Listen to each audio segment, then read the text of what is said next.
And that brings me to this: voter fatigue, something that I think is a real thing. It's unfortunate that it appears to be a real thing that affects uh, voters' minds, but hey, that's how it goes. Sometimes that's human nature. I'm not saying that I'm a fan of it. I'm not saying that it's right. But when this is decided by humans, sometimes human error, whether it's indirect or direct, can come into play.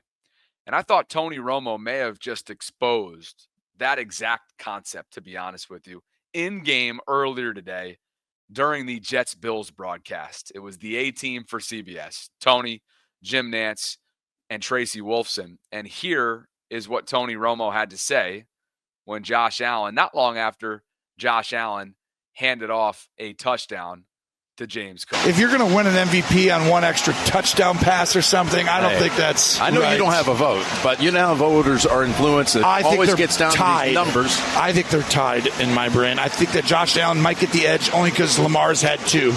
If Josh had two, you're going to side with a guy who doesn't have one. That's just human nature, in my opinion. They've set a franchise.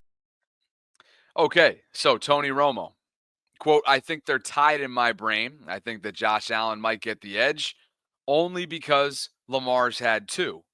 If Josh had two, you're going to side with the guy who doesn't have one. That's just human nature, in my opinion. And that right there is essentially, without coming out and saying it, that is essentially screaming that voter fatigue is absolutely in play. Now, it's notable, Tony Romo does not have a vote in this year's candidacy, in this year's MVP race, but perhaps this is representative of some that do. We'll get to last year's full ballot, full voter list, which actually came out just within the last week or so. And by the way, MVP voters this year has not yet been released. That list for the 2024-2025 MVP voting, that list has not yet been released, which is notable. But Romo is essentially saying not only is it tied in his head, but he thinks it should go to Josh because it's so close. It's so close, and Josh doesn't have one yet. And Lamar's got two.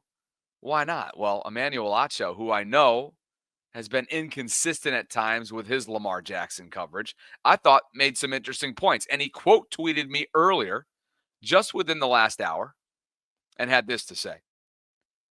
One, saying the MVP race is, quote, tied is a cop-out. You can't mark tied on the MVP ballot. Anyone saying this is pandering. Interesting, and I totally agree with that. The way co-MVPs have been handed out in the past, or a co-MVP has been handed out in the past, is simply due to the way the votes came in. Not the votes actually referring to that it should be a tie, right? There's a difference. Emmanuel's second point, and by the way, Acho will have a vote in this year's contest. Two, voters cannot hold Lamar's previous wins against him. It should not matter at all that Lamar has won previously. And again, that has to do with his head-to-head matchups with Joe Burrow and the Bengals, swept 2-0. That has to do with his matchup on Sunday Night Football in September against Josh Allen and these Bills. Yes, I get it. It was pre-Amari Cooper acquisition, but it was an all-out beatdown in Baltimore in front of a primetime audience. I think these are great, astute points from Emmanuel Acho, who had to, quote, check himself on this entire discussion within the last week or so. And he's been very transparent and forthright about how he's had to do exactly that. Dan Orlovsky, who is a voter, I believe he's a voter, I believe he was last year, declared this infamously declared this race as over through 15 weeks. Not so fast. Clearly, that was far too premature, and Acho said exactly that. And so here's a guy who, Chris Collinsworth, here's a guy in Emmanuel Acho that has often drawn the ire of parts of this fan base for his Lamar Jackson coverage, but I think these 2 points that he makes right here are not only refreshing and accurate, but it actually comforts me in terms of the objectivity that hopefully will be used voter list wide when it comes to deciding this race over the next week or so.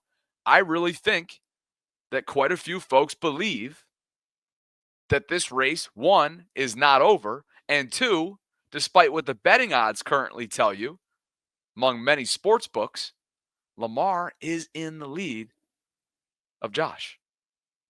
I'll be curious to see how things shift going into Monday, giving Josh's performance today. Perhaps there is some recency bias involved in there as well because they didn't play on the same day. Lamar had a standalone opportunity, as we all know, on Christmas Day and took advantage of it.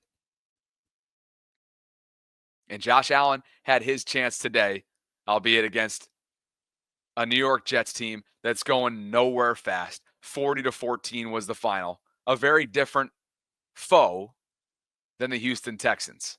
Did the Texans look all that different? No, it was 31-2. It was actually probably an uglier game, if that's possible, than today's Bills-Jets game in Western New York. But all I know is that Houston has a spot in the AFC playoff picture and will have an opportunity to potentially host a home playoff game in the postseason. That, to me, is notable.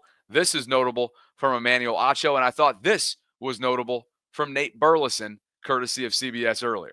Lamar Jackson right now. And let me be very clear. I have been waffling back and forth.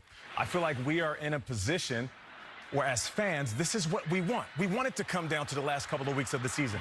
But Lamar Jackson, this season, he has effortlessly dominated defenses. He has made it look so easy. There is a fluidity in his game that I have not seen from him and any other quarterback in the NFL. I just feel like when it comes to what he's doing statistically, the head-to-head matchup and where we are in the season, him finishing strong, you cannot take this away from Lamar. And I do feel like there is some Lamar Jackson MVP fatigue. He's got it twice. Yeah. Does he need another one? Well, if he deserves it, then yeah, I believe he should get it. Listen, Tony Romo all but exposed straight up that voter fatigue, and maybe some of us already knew that that was a thing, but the way in which, again, his quote just sticks with you on live television, no less. Listen to this. If you're going to win an MVP on one extra touchdown pass or something, I don't think that's I know right. You don't have a vote, but you know voters are influenced. It always gets down tied. to these numbers. I think they're tied in my brain. I think that Josh Allen might get the edge only because Lamar's had two. If Josh had two, you're going to side with a guy who doesn't have one. That's just human nature, in my opinion. They've set a franchise. Well, do better. Human nature, really? Come on, do better. The Broskis 420 says voter fatigue doesn't make sense considering Rodgers has 4 MVPs, meaning Aaron, and multiple quarterbacks have won back-to-back MVPs, which includes Joe Montana, Aaron Rodgers, Peyton Manning, and Brett Favre. So why is it a problem if Lamar wins? It's a good point, the Broskis, and honestly, it makes you wonder because of this core 4, right, of quarterbacks in this league right now that led Ryan Clark to tweeting something along the lines of that we're in this golden age when it comes to quarterback play. Mahomes, Lamar, Josh, and Joe. You know, Joe's been to the Super Bowl. Patrick has all the Super Bowls. Lamar has the regular season accolades. And where does that leave Josh? It almost makes you feel like there's this agenda for Josh because he is, and I don't think anybody really questions, right, that Josh is in that core 4. Now, obviously, all 3, Josh, Joe, and Lamar, are all chasing Patrick, who is on a Tom Brady, if not more, track so far through his early career. And he's been around for several years now. It's not really early anymore. He's in the prime of his career. And so with all that in mind, it's like, well, does Josh need more accolades? It's almost like there's this agenda to keep him up there with the other 3, if that makes sense. It doesn't make any sense to me. I think Josh is sensational. I think all 4 of those quarterbacks are sensational. And I think every single one of them, by the way, Patrick's already got his, multiple, obviously. I think every single one of those guys, before their careers are over, will win a Super Bowl. The AFC is stacked and stacked for years to come, and it's a great problem to have. But what's not a great problem to have is when you have one of those four quarterbacks who's having a historic year and just so happens to be the reigning MVP.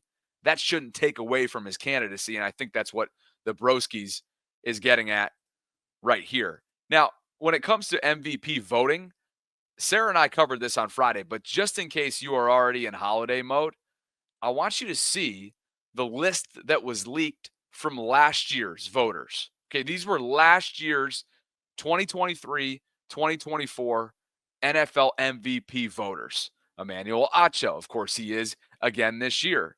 Greg Auman from Fox Sports. Sarah and I have had him on the show before. Howard Balzer, Jarrett Bell, Dave Burkett, Tom Brady, of course. I'm sure he'll be back there again. Teddy Bruschi, Vic Carucci, Mark Craig, and I won't name everybody, but you're seeing, the Tony Dungies of the world, the Boomer Esiasons, Mike Florio, who felt like just earlier this week he was on the Lamar train. We'll see if that changes coming off this one. Rich Gannon. Who else is on here? Mina Kimes, Peter King. I don't know if Peter's still going to be on there since he retired. Dan Orlovsky, he's definitely on there again. Diana Rossini of The Athletic. Pat Kerwin, love his show on Sirius XM. Laura Oakman, I believe she's a sideline reporter for Fox. Let's see. I think I have another slide of this as well. Mike Sando, great writer for The Athletic. Aaron Schatz, notably, he is the creator of DVOA, as a lot of you know, and he was the lone voter, by the way, that went away from Lamar Jackson a year ago, keeping him from a second unanimous MVP season. Mike Tirico is on this list from NBC. Chris Sims, I wouldn't be surprised if both of those guys make this list yet again. But that is, again, last year's list that was leaked on X. And you wonder how many similar names will be on here for the 2024-2025. Despite Tony Romo saying this earlier today on the CBS broadcast. If you're going to win an MVP on one extra touchdown pass or something, I don't think that's I know right. You don't have a vote, but you know how voters are influenced. It always gets down tied. to these numbers. I think they're tied in my brain. I think that Josh Allen might get the edge only because Lamar's had two. If Josh had two, you're going to side with a guy who doesn't have one. That's just human nature, in my opinion. They've set a franchise. Despite him saying that on CBS, he does not have a vote, just so you know. Tony Romo does not have a vote. If Kyle Van Noy had a vote, I think we know where it would be going. I mean, he's playing unreal right now. I got nothing but love for LJ. It's so fun to play with a player like him. I'll always say he's one-on-one. It's crazier in person, too. I don't think the TV and camera and all that does justice to how elite he is with the ball in his hand. And just him being the type of person he is too makes it that much better. He's such a good dude, such a smart dude too. And just he might make me go buy some grills at this rate. I know I tell people I'm from Broward because I have so many Florida teammates over my career, but he's about to make me go get some grills too, the way he's playing. I mean, it's electric, and he makes everybody else play better around him. And the way he's locked in right now, and before the game, he kept. This game happened to be the locker next to him. He just kept saying, "It's up, it's up." It's up, KB. It's up. And I was like, yeah. After the game, I was like, yeah, boy, it's up. We were way up there. That touchdown right there with Daniil Hunter in his face, let alone this one where he said he's jogging 21.25 miles an hour, the fastest. Yeah, he always says that, and I believe that. He always says that. I mean, he's looked faster in practice than he has in the game, and I think it's because he likes talking trash to the players he knows a little bit better. KVN on the Pat McAfee show earlier this week with some big love, of course, as he always gives to Lamar Jackson. So there you have it.